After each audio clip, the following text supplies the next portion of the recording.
Talofa lover, and welcome to Measina, Treasures of Samoa, where we amplify Samoan culture. Today we're breaking down what just happened in Samoa's August 29th, 2025 snap general election. So who won, what's changing, and what it means for Samoans at home and in the diaspora. So the road to this election was anything but smooth. In January, Prime Minister Fiame Naomi Mataafa was expelled from her own party fast, amid internal conflict following criminal charges against its chair, La'auli Leotea Schmidt. That triggered months of instability, 2 no confidence motions, and a dramatic budget rejection in May. So unable to govern, Fiame dissolved parliament and formed a new party, the Samoa Uniting Party, or SUP. So here are the main contenders for Samoa's parties, or the key players and the parties.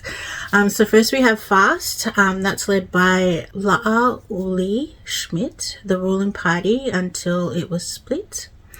Then we have HRPP, which is the Human Rights Protection Party, and that's led by the longtime former Prime Minister Tuila Epa Sailele Malielenga'oi.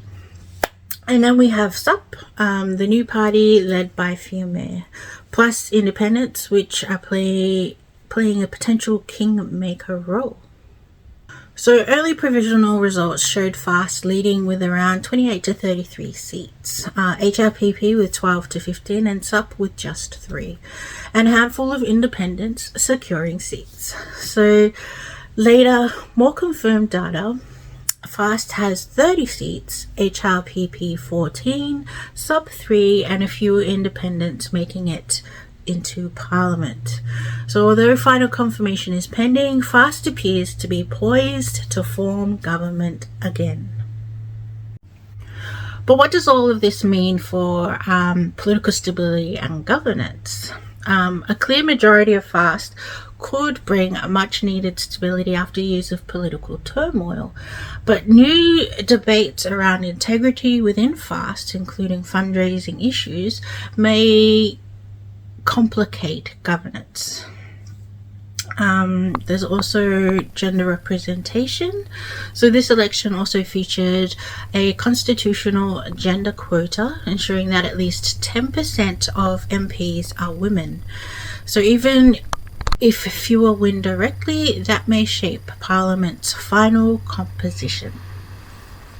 Digital registration tools saw that strong engagement from overseas Samoans, over 11,000 online applications, including more than 310 from New Zealand and Australia.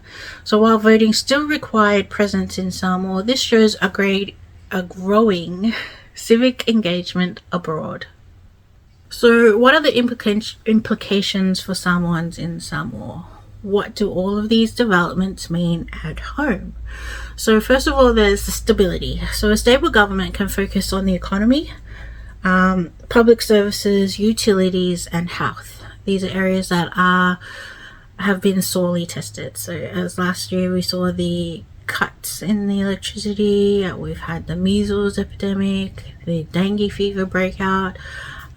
So all of those may be eased through stable government.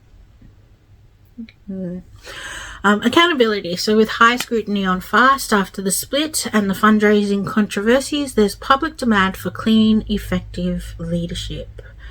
Inclusivity. So the gender quota and standout female candidates keep gender representation on the agenda. So what are the implications on Samoans in diaspora? So for Samoans abroad, especially in New Zealand, Australia and beyond, we can see that representation matters.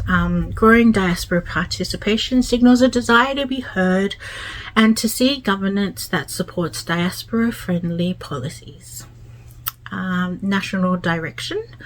The election outcome guides foreign relations, particularly with big Pacific players like China, Australia, and the United States. The winner's stance can reshape Samoa's international posture. Renewed hope and stability. Stability at home matters for the diaspora communities. It's affecting remittances, travel, cultural ties, and collective resilience. So to wrap up, here's what's clear. Fast looks to be holding on to the majority again. SUP, led by Fiame, won only a few seats but remains a symbol of continuity and reform. Diaspora engagement, especially via digital registration, is on the rise. And stability, accountability, and representation are top of mind for Samoans both at home and abroad. If you'd like a deeper dive into the gender quota, diaspora voting processes, or how Samoa's foreign relations may shift, leave a comment. It's not going to be covered in this video, but let me know in the comments. If you enjoyed the breakdown, please like, subscribe, and hit the bell for more updates on Samoa's journey. Whaftai te lava, and see you later.